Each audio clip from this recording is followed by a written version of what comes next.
Hi friends, welcome to Vivah cooking channel. இன்றைக்கி என்ன ரெசிபினா ஒரு ஸ்நாக் ரெசிபி தாங்க. ஈவினிங் ஈஸியாக செய்யக்கூடிய ரெசிபிங்க. என்ன ரெசிபினா அவல் போண்டா தாங்க. அது எப்படி செய்யலான்னு பார்க்கலாமா? வாங்க வீடியோக்குள்ளே போகலாம். ஒரு கப்பு அவல் எடுத்துருக்கேங்க. ரொம்ப கெட்டி அவல் இல்லைங்க, கொஞ்சம் நைஸான அவல் தான் எடுத்திருக்கேன்.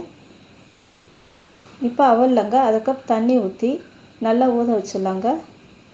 அவலை அதுக்கு முன்னாடி 2 தடவை நல்லா அலசிக்கோங்க. அலசிட்டு ஊற வைங்க.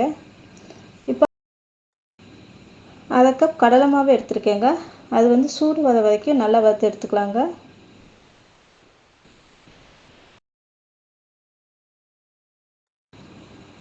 இப்போ தவாலங்க ஒரு டேபிள் ஸ்பூன் அளவு கடலெண்ணெய் ஊற்றிருக்கேங்க.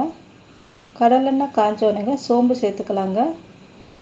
சோம்பு பொரிஞ்சோடனேங்க நம்ம 2 பல் பூண்டு எடுத்துருக்கேங்க. அது பொடியாக நறுக்கி சேர்த்துக்கலாம். அதே போல் ஒரு துண்டு இஞ்சியை நல்லா பொடியாக நறுக்கி சேர்த்துருக்கேங்க. ஒரு வெங்காயம் சேர்த்துக்கலாங்க. இது பெரிய வெங்காயம் தான், பாதி வெங்காயம் சேர்த்தா போதுங்க. சேர்த்து நல்லா வதக்குனதுக்கப்புறம் ஒரு கப் கேரட் எடுத்துருக்கேங்க, துருவி எடுத்தது. அதை சேர்த்து வதக்கலாங்க. இப்போ கொஞ்சம் மஞ்சத்தூள் சேர்த்துக்கோங்க. ஜீரகத்தூள் கொஞ்சம், அரை டேபிள் ஸ்பூன் மிளகுத்தூள்,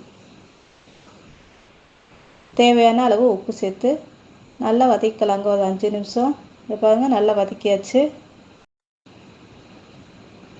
இப்போ வதக்குனதுங்க கடலை மாவோட சேர்த்துக்கலாங்க. சேர்த்துட்டு இப்போ அவல் பாருங்கள் நல்லா ஊறிடுச்சு அவல். இப்போ இதோட அவலை சேர்த்துக்கலாங்க.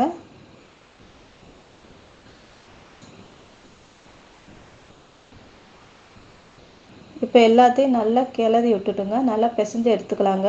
மாவு பதத்துக்கு நல்லா பிசைஞ்சு எடுத்துக்கலாம். இப்போ பாருங்க, நல்லா பிசைஞ்சு எடுத்துட்டேங்க.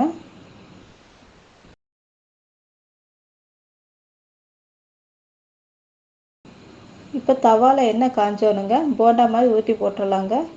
ஸ்லோ ஃப்ளேமில் வச்சு பண்ணுங்க, அப்போ தான் கொஞ்சம் நல்லா வேகும் உள்ளெல்லாம். இப்போ பாருங்க, போண்டா ரெடி ஆயிடுச்சு.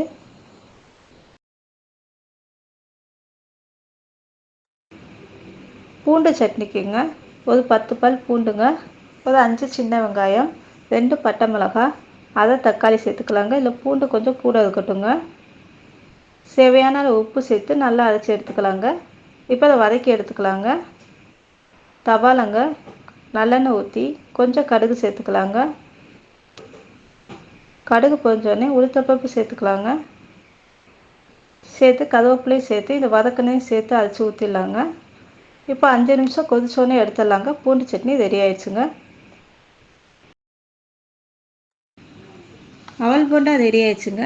அதுக்கு சைட் டிஷ்ஷாக பூண்டு சட்னி ரெடி ஆயிடுச்சுங்க. செஞ்சு பாருங்கள். பிடிச்சிருந்தால் லைக் பண்ணுங்கள், சப்ஸ்கிரைப் பண்ணுங்கள், ஷேர் பண்ணுங்கள். உங்கள் ஃபீட்பேக்கை எனக்கு கமெண்ட்டாக கொடுங்க. இப்போ பாருங்கள், வெளியே நல்லா கிறிஸ்பியாக இருக்குங்க, உள்ளே சாஃப்டாக இருக்குங்க.